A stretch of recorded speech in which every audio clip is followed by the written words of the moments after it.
Hey, welcome to the Middleton place.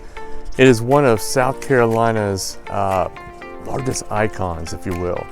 It's located right on the Ashley River. Highway 61 goes out the front of it. We're only 14 miles from downtown Charleston, historic peninsula part of Charleston, what they call the downtown Charleston. Our house is actually right across the river, which is pretty cool. So only about 10 miles from here. But this right here is just an awesome spot. I don't know if you can see the azaleas, but they call this azalea hillside right here along this pond. You can see this beautiful oak tree, which is probably 700 years old. But the Middleton place, man, it was first granted in 1675 for the first colonists that came through. The Middleton family occupied this. They grew rice here. They did have slaves here, so slaves did work this plantation. That's actually where, I learned this yesterday, that's actually where they learned how to grow rice, because the slaves in Africa, in West Africa, they grew rice there. But this Middleton place survived the American Revolution. It survived the Civil War, although the main house did get burnt down in 1705 during the Civil War. Hey, this is the original location of the Middleton mansion, they call it, the central house where the personal residence were.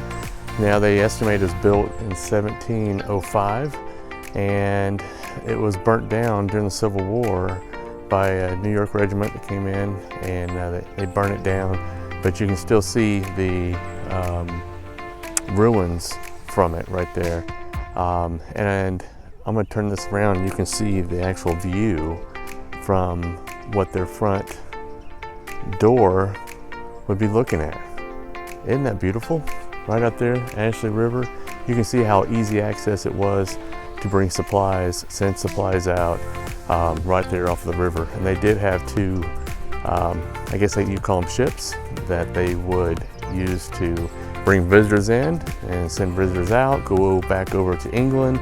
They would exchange furs and bring, tea or whatever else they wanted from England. But isn't this cool? No, you can actually stay here. They have an inn, and Ellen and I are actually staying here at the inn. They are remodeling the rooms as we speak, and they actually have breakfast complimentary at the lake house. And they also have a museum that you can tour. They have a restaurant.